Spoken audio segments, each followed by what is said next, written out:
So I just want to welcome everybody to session 2B of the Texas Conference on Digital Libraries. My name is Christina Kellum. I use she, her pronouns, and I am the Library Production Associate at the University of North Texas Digital Libraries and the Vice Chair of the Planning Committee. I'm pleased to be your session moderator today. So some housekeeping.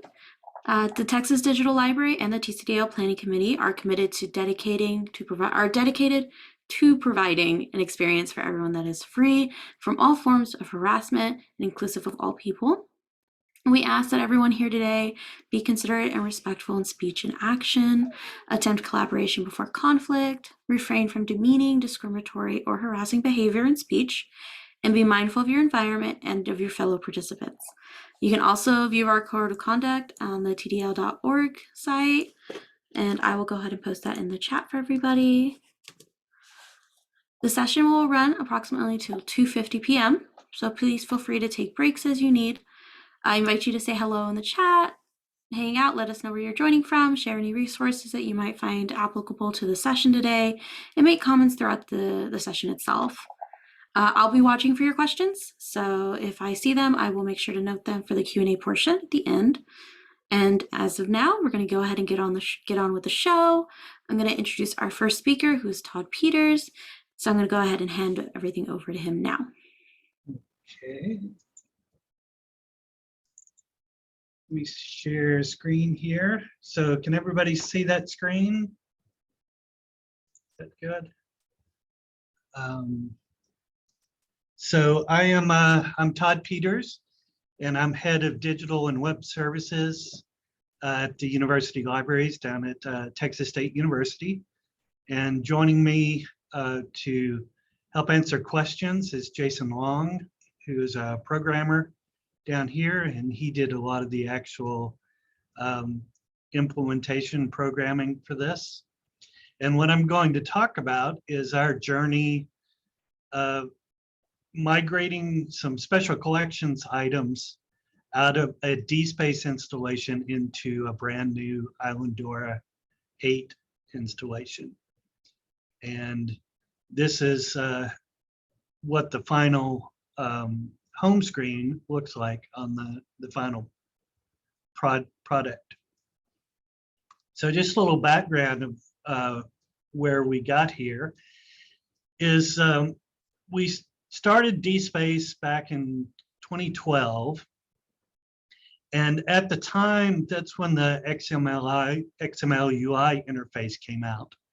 And it really looked like at the time that was going to enable Dspace to really be a one-stop platform for everything, not just scholarship, but also be able to start doing special collections material in a single platform. So where we are now is we are up to Dspace version 6, and so we've had this platform for many years. And what we've discovered is that it didn't really work out that Dspace, we were able to develop it enough and change it to support special collections types material. But we really do like Dspace for scholarship. It works well with PDFs, and it has built-in workflows for submission and approval, and metadata editing for the authority and authors. And we're actually satisfied with it. It's just the special collections material that are not very good on that platform. So poor handling of compound objects and video. And so here's an example of what our Dspace site looks like. And down at the bottom of this page, you can see where we had a link for the Whitliff Collections and the University Archives, which is our two special collection centers here that are both independent and have their own unique practices. And so here's an item record within Dspace for a video, and you can see it's not very exciting. And then it says download there, but that link is actually, that will link to a streaming media server where it will actually stream it. And to get Dspace to actually do that much is that download is actually an HTML file that has HTML code to forward the link onto the streaming media server. So all in all, it's not a very satisfactory experience. So what we did, we started looking at options, formed a team. We looked at what other library sites were doing. And we did talk about building some sites using Samvera. There's the Haiku and using Blacklight to build interfaces and things like that. But ultimately, what we did, we chose Islandora. And primary reason, we have very limited local programming resources. His name is Jason. So Islandora being closer to turnkey, and also with the version 8 Islandora, it's built to be closer to Drupal. So any Drupal module that is built for Drupal should also work with Islandora. So that cuts down some programming customization. And it's PHP based, which is a programming strong point, whereas something like Samvera would require Ruby on Rails and other programming languages that we're not really versed in and would have a learning curve involved with it. So when we got into this, the timing is a little difficult because there are major differences between the Islandora version 7 and version 8. And a lot of the sites we looked at were probably version 7, and we really kind of were aware of this difference. And what we've seen is a lot of discussions by libraries that are planning to go from 7 to 8 that are having a lot of discussions of problems because version 8 is more integrated, the metadata into nodes to work closer to Drupal, as opposed to using METS files and other external metadata. And so looking at version 8, that put us in a position where there's not as many established sites and resources for information. But we did decide that it's more logical to start with version 8 than 7 and then go through the migration that everybody else is having. So the first thing we did was to extract the metadata from Dspace. And Dspace does have a REST interface. And so using Python scripts, the Dublin Core data was extracted from the collections. And the first thing we did in the Islandora was to generate collections for everything we're extracting so that we can create node IDs in the new Islandora that we're going to use later. And then the Dublin Core was crosswalked into Islandora field types. And then we added new Islandora fields that are required, such as the node ID I just mentioned, and then fields such as the display hints and field model. And we saved these on a site for the archivist then to begin editing that metadata. So our initial plan was actually to speed this up, was to just take the Dublin Core straight out of Dspace, put it into Islandora, and call that phase 1 and make that publicly available. And this didn't really work out that way for several reasons. One of the reasons is just that some fields are stricter in Islandora than in Dspace, and we couldn't load date fields because they were not strictly conforming to EDTF. Like I said, our special collections have different practices and number of archivists over the years. And so the way some fields, such as dates and entered, has changed over time. So the install of Islandora itself. So initially we attempted to do a manual install. And here at Texas State, our data center requires Red Hat Linux. And Islandora is developed with Ubuntu. So initially when we tried to start setting up and running we had problems. Some of the modules built into Islandora would not work. And so we had a choice to make of whether to pursue fixing all those modules, or the Islandora Foundation had started to develop a Dockerized version of Islandora. And so we decided to look into that. And so just briefly, Docker is a technology that's widely used now that creates containers for software, for everything that you need for an application that you can run. And our data center does allow us to run a Dockerized container on Red Hat, even though it was Ubuntu inside the containers. So Islandora ISLE is the proper name for the Dockerized version. And so it's a suite of containers that have all the different components. However, it is a newer project. It's still in alpha releases. There are not many production installs of it. So once again, we kind of ended up on a leading curve, which we didn't plan for. Another thing on the Islandora install is there was so much interest in having facets on the side of the homepage, where you could have subject searches and geography terms and such. And with the Drupal search modules, the way facets work are these are the result of a search. So you have to do a search first before a facet will show up. And so we installed the search API and the facets module. So as I said, the facets only show up after a search. So we had to modify record displays to change the taxonomy links and other links to be a search instead of a browse link through Drupal nodes.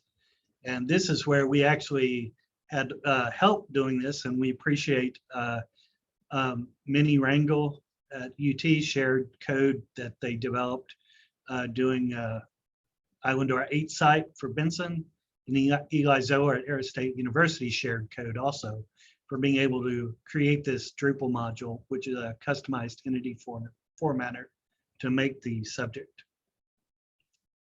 And so here's an example side by side of the old way and new way of what the way a record appears. And on the left, you can see, for example, a subject, the taxonomy term would go into a browse search. But on the right, the Drupal module changes that into a subject search. So the facets will all show up. So then the next step was loading the data. And we used a tool called Islandora Workbench. This is a command line tool that will take data from a CSV and load it into Islandora. And we greatly appreciate the help from Mark Jordan, the creator. And there's a Slack site that he also participates on. And so this is a really great tool for getting bulk data into Islandora. So Docker and Drupal were new technologies for us. And so it took us a longer time than we expected to get up and running with the base test system and start loading data. And during this time, the archivists were diligently working and updating that Dublin Core databases and making data consistent, and really wanted to get the new data when the site came up instead of using the old data. So we actually ended up reloading most of the collections and not using the Dspace metadata as we thought we were going to. And then we also added new metadata that was not in Dspace, such as a field for pointing to an archive space repository. And so if we were going to do it over, definitely do more planning on the front end. Plan on go ahead and revising all that metadata on the front end. And then the question of using the Dockerized version of Islandora is still actually a question that we may actually look into trying to manually install Islandora and fix the Red Hat issues and migrate from the Dockerized version to the regular install. And that's mainly because, like I said, the Docker ISLE is still in an alpha version and does not seem to be completely finished, developed, and quite as stable as we're comfortable with at this point. And so that is everything in my presentation. And there's the link to the new site, dc.library.txstate.edu. And there's my emails and Jason's. And then after the second presentation, I guess we'll take questions also, if anybody has any. So let me stop sharing there. Thank you, Todd. All right, I'm gonna hand this on over to James. He'll share his screen as well.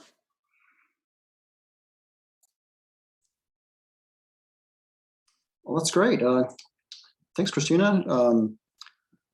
Let's proceed with that screen sharing then.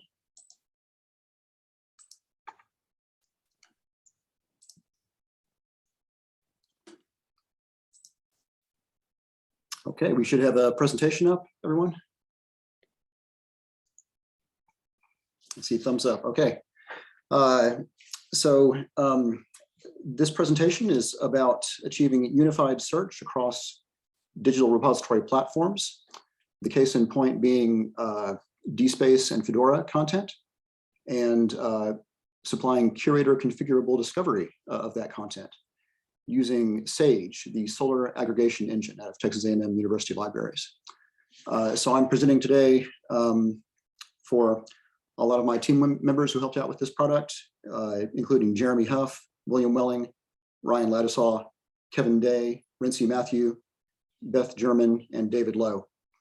And I think a lot of the stuff I'm going to talk about today has a lot of affinity with Todd's presentation. So it'll be interesting to compare and contrast our approaches. So here's an outline of my talk.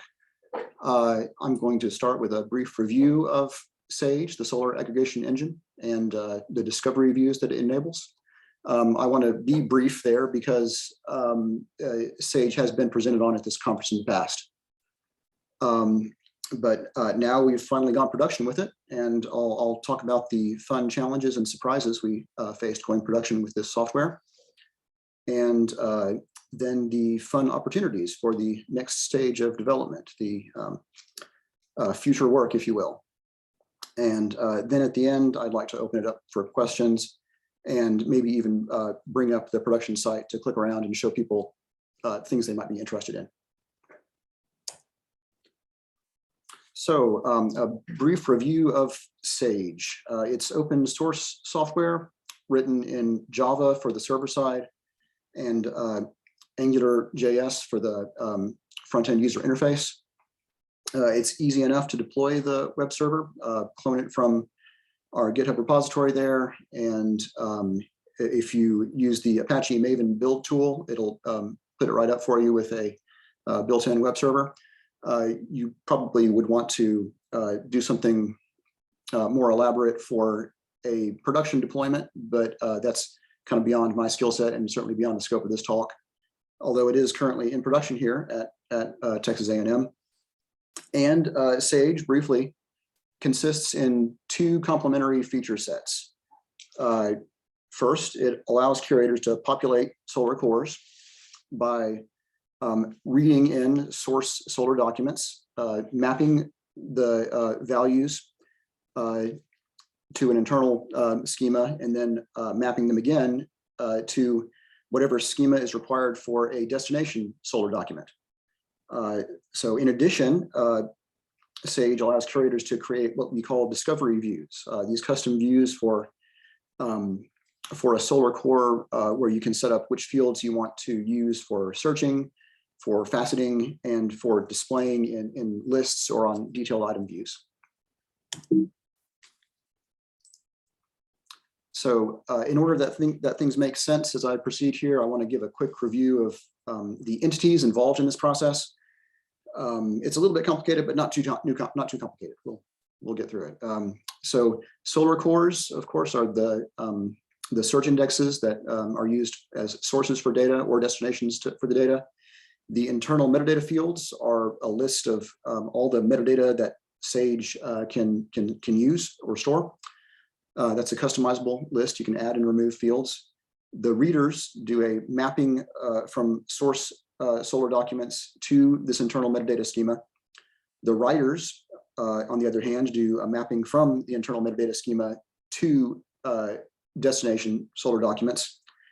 And because you might want to make some changes to these values as they're taking their journey, we have operators that can mutate or amend or add values to the documents as they get written.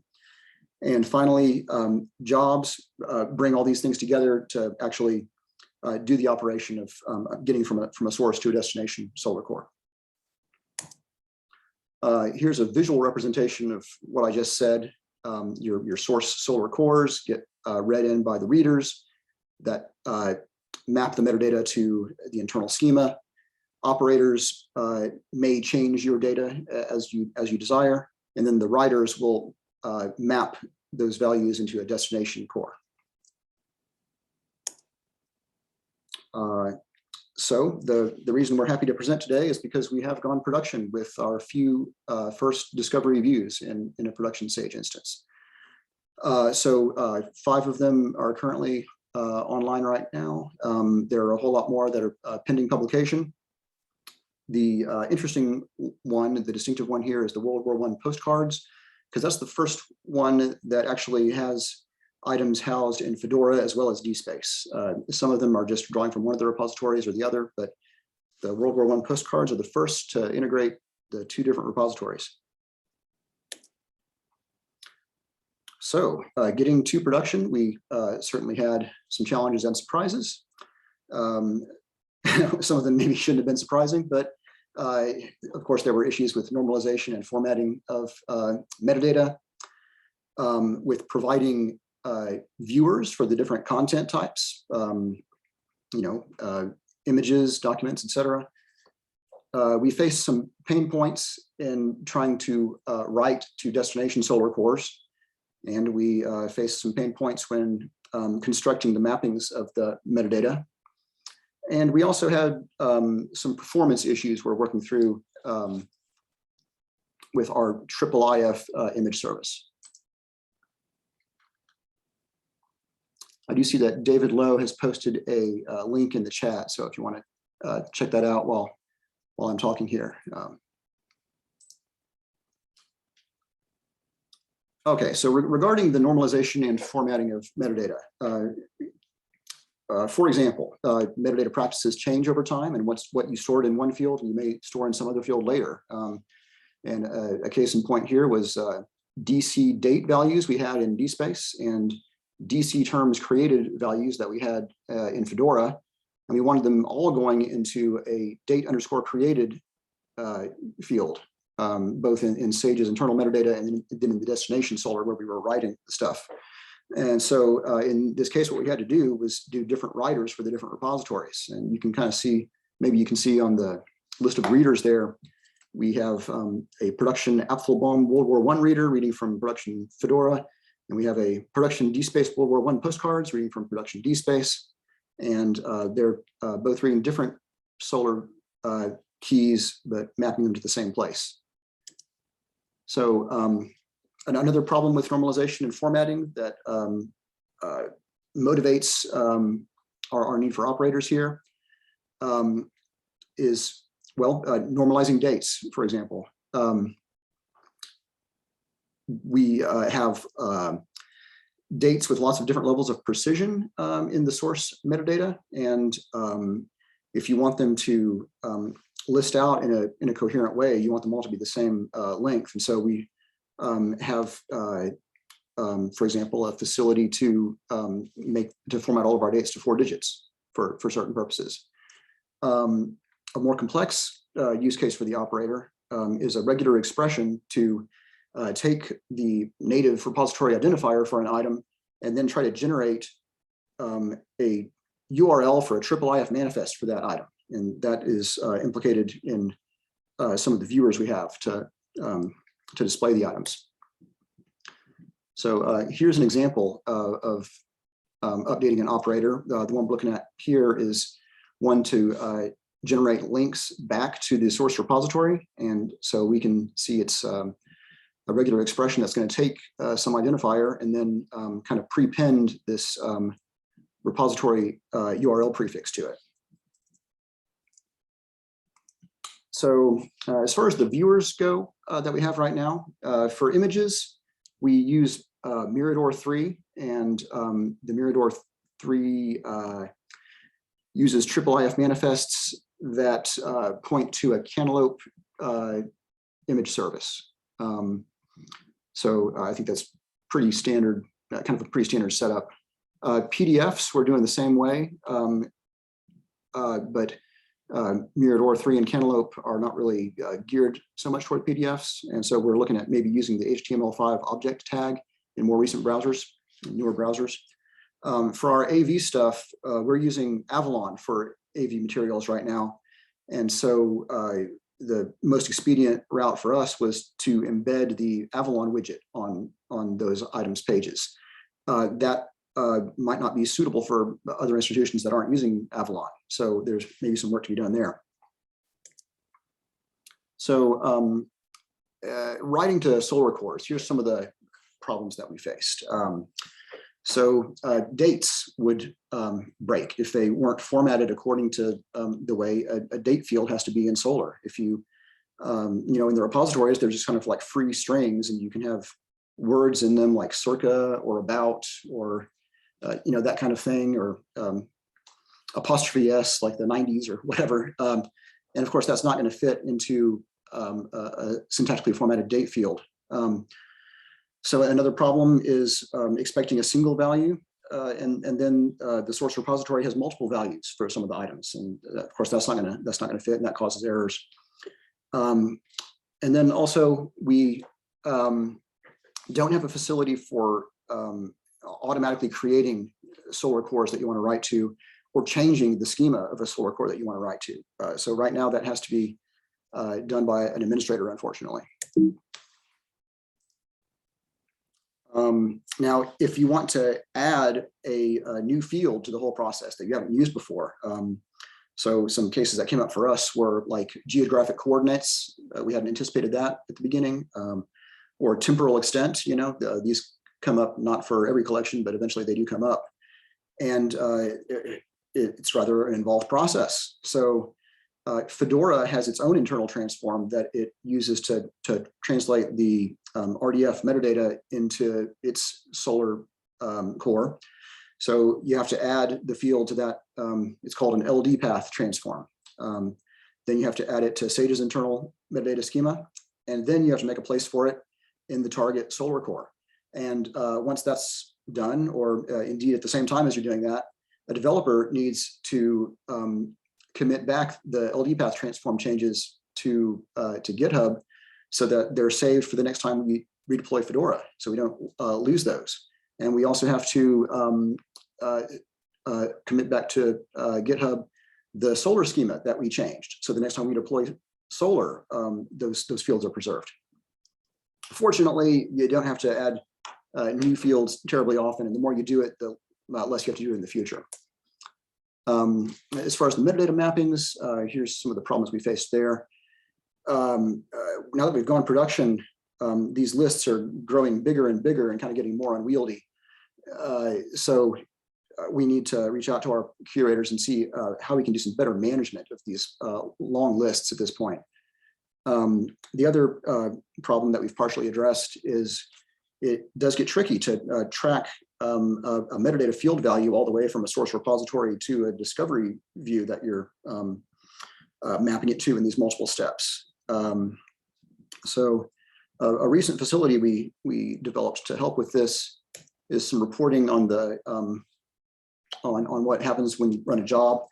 So here's an example of a failed job, and in this case, it was attempting to write multiple values to a single valued field. And at the front of it, we have this document ID that's a base 64 encoding, so you can just decode that and you get a URL back to the source document. And we can also see the value that it was trying to write that it was unable to write. So that kind of helps out tracking down those errant fields. So here's some issues we've had with using the Cantaloupe IIIF image service. For a long time, there was a bug with rendering multi-page PDFs where every single page would be the first page. And that's been fixed, but that kind of delayed going production with some of our content for a while. Also, the way we're leveraging Mirador, we have to have IIIF manifests associated for all the items. And we're actually using an operator to write those to the Solar cores so they sit alongside the items. And that's, kind of a tricky bit of the business. As far as performance issues go, the way a IIIF image server works is it reads the source image, and then it quickly and efficiently will deliver up to the client tiles of that image or zoom factors on that image or other transformations. And our Cantaloupe is getting source images out of Dspace and out of Fedora over HTTP. So it's kind of making web requests to get the images. It's on a local network, of course, but it's still not as fast as it would be if we were using the file system. Unfortunately, it's rather difficult to mount Dspace's file system under Cantaloupe's file system, or to mount Fedora's file system under Cantaloupe's file system, and then have a way to address the files there. So that's, very, very much a tricky problem. But for now, we do have we leverage Cantaloupe's cache, and we have a script to just kind of ping all the items so that the script has to wait around and users don't have to load the page and then wait for the images to pop up. So some next steps for us. We want to improve the user experience for curators in a lot of different ways. Making the metadata and operator management a little bit easier. It would be very nice to be able to automatically modify the target Solar schema. And it would be very nice to have a better way to manage Fedora's Solar transform. Dspace kind of does a little bit more work for you than Fedora on that regard. Going forward, we could use some more versatile, some different kinds of viewers for the different item types. I talked about the performance issues we have with our Cantaloupe setup. And we do need to migrate away from AngularJS on the front end. That's a deprecated framework now. So unfortunately, we are looking at a rewrite at some point.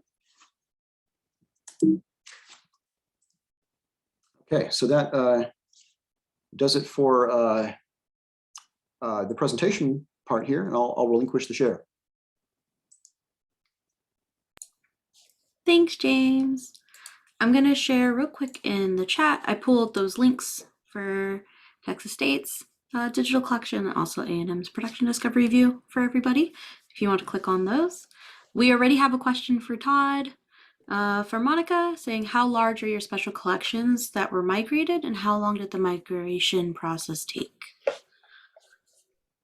Okay, so these are not the only source of collections, platform for collections that we have here. So these were kind of selected ones that had been done in Dspace. So so for each unit, we have the university archives and the Whitloff collections, and it kind of differs. But I don't know, Jason, do you know maybe the file size amounts that the total you mean, server is taken there? You mean the amount of files we have, or how much gigabytes that were transferred? Yeah. No, I don't have that number off the top of my head. But we did kind of reloaded with Workbench a collection at a time, and so most of the collections were PDFs, and so it didn't take a whole lot of time to reload that collection. Yeah, I would say that it probably took a couple of months, or I mean, several months to actually. I think you know, just dealing with the metadata is one of the biggest challenges because each collection was a little bit different. And, you know, we're talking about, you know, more than a decade worth of data that's goes back. So each one had a little bit different variation to it. So Yeah, so that couple of months includes reloading several times a lot of collections because of seeing things and trying to fix the data that you discover is wrong. So that figure kind of includes that. And so we're not, so the videos that are on there, like I said, those are just links to video in a separate streaming service. So we didn't have the really large files in this project. They were the some compressed JPEGs and the PDFs.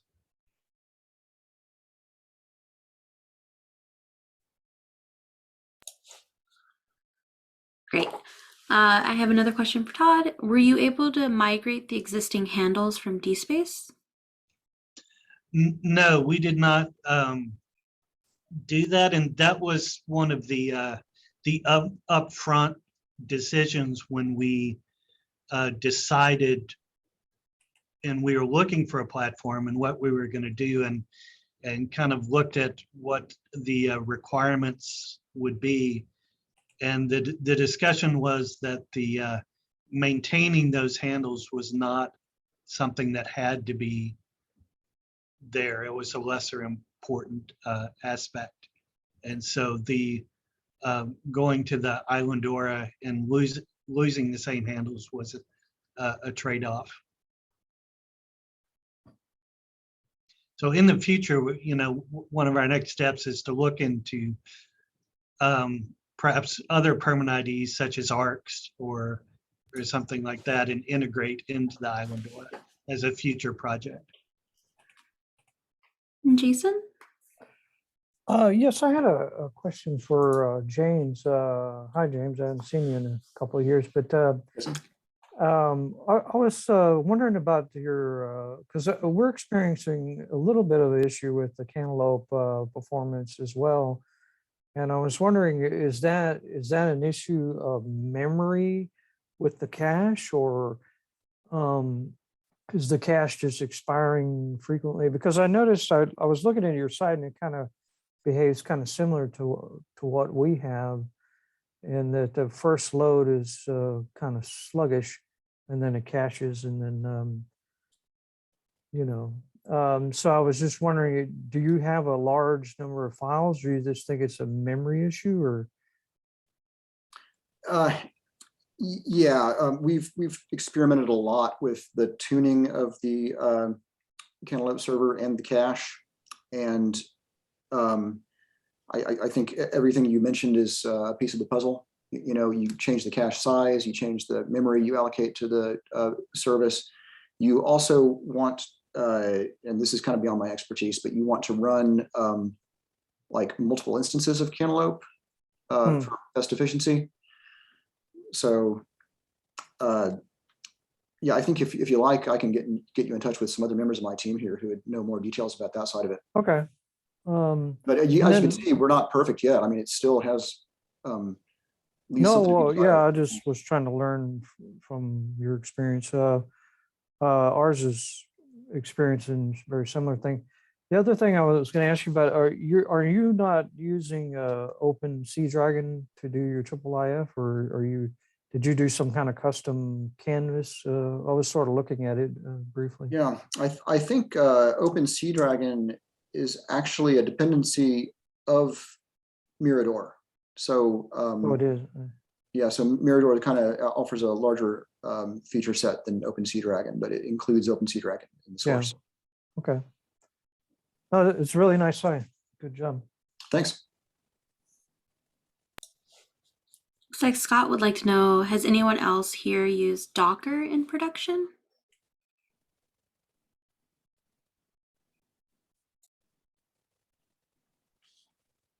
It's not my side of the shop, but I know that our operations guys are using Docker. And the development team is trying to migrate that direction to get our development environments a little bit closer to production. So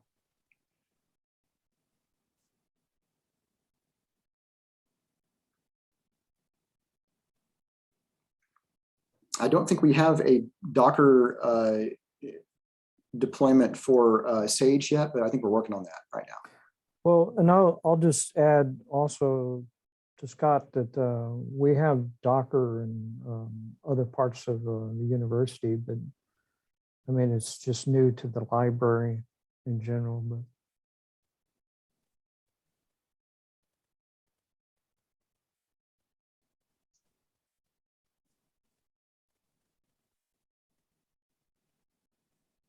Bear with me while I misspell or mispronounce how this is said. But Sean says that U of H has started using Kubernetes for its container orchestration.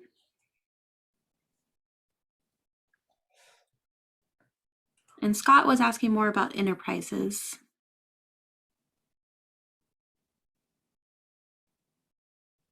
He says he uses it at home for the Docker in production. So he's wondering about enterprises, if y'all had any information about that.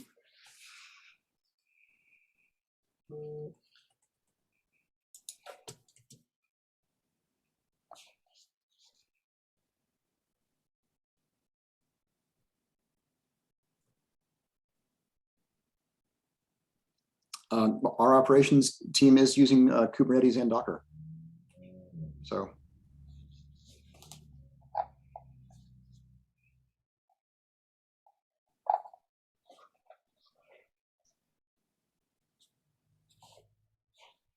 And also, if y'all have any questions and y'all want to just chat them at me, you can, or you're free to unmute as well. Raise your hand.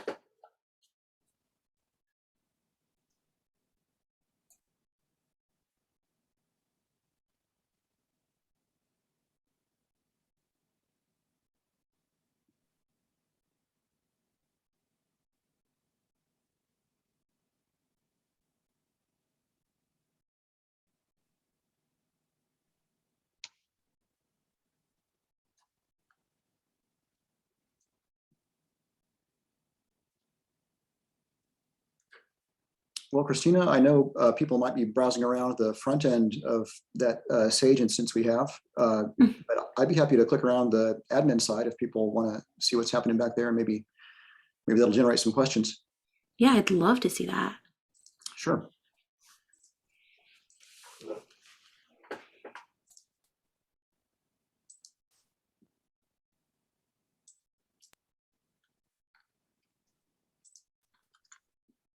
Okay. So here's the management side of things. We got this list of internal fields. We can make new ones. Get the list of all the solar cores we care about. Ooh.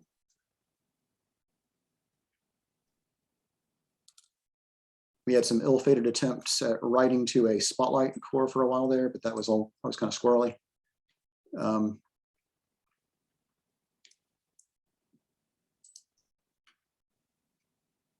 Here's the kind of information that goes into setting up a solar core.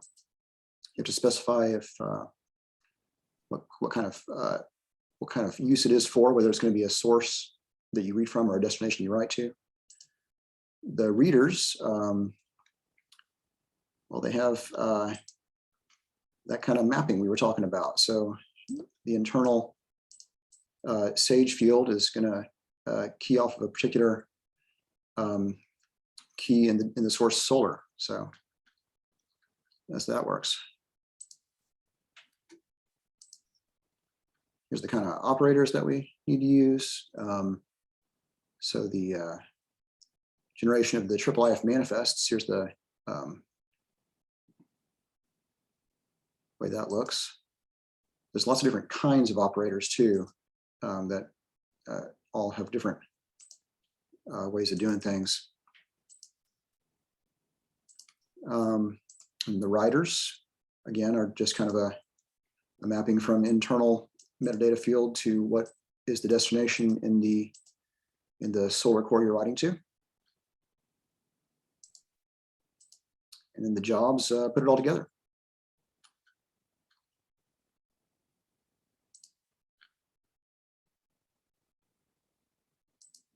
Oh, and we didn't really get into this, but the discovery views.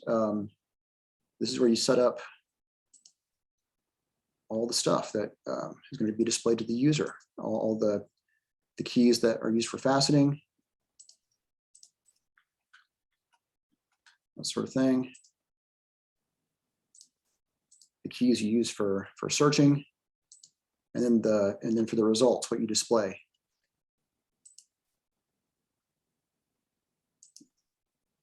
Oh.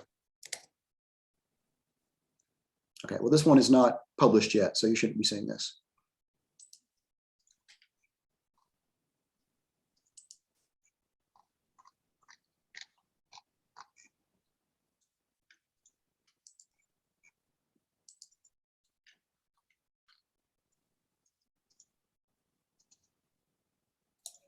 Let's see, Laura would like to know, like, have you all, like, so this is for both of you, overall been pleased with the new platforms, and are they working as expected, or any surprises, things you would have done differently now? So with Islandora, you know, for us, it's just the look and feel and accessibility, searching, discovery is much more improved. Everybody is happy about the way it looks compared to in Dspace. The items were kind of lost, inaccessible in the Dspace. So that part is great. You know, where we're, like I said, we're not quite sure about the Docker implementation of the Islandora 8, kind of how comfortable we feel with it. You know, it's still kind of an alpha release, and it's so, you know, that part of the learning curve of getting up to run. So that's where we are kind of reevaluating whether to go with trying to move to a more standard install, which might be a little more comfortable for us.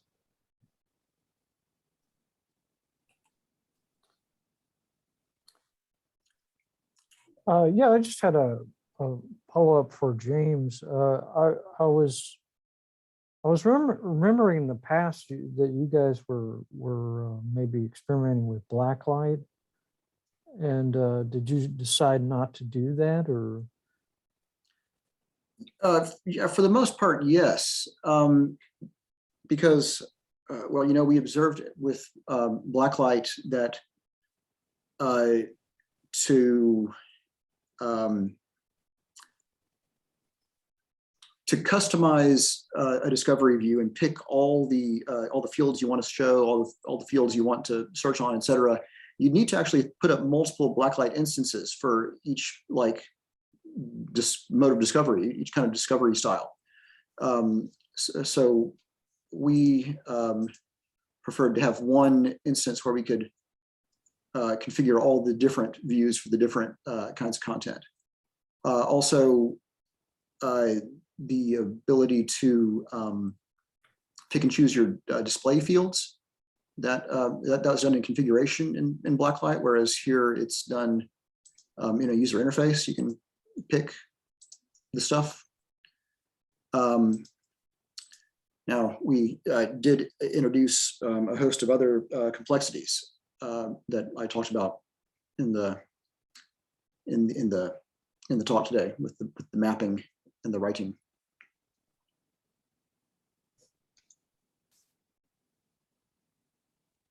Thank you. In general, I feel that we have kind of a more powerful tool here. Yeah, it almost reminds me of like what I did in the past with data warehousing. It's almost like you're aggregating everything into one place. No, it's a good idea.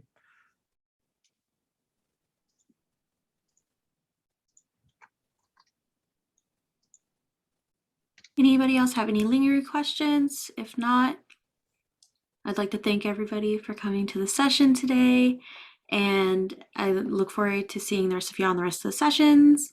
We do have tomorrow for day 3. I'm going to go ahead and stop the recording. Thank you all so much for coming. Thanks. Bye-bye.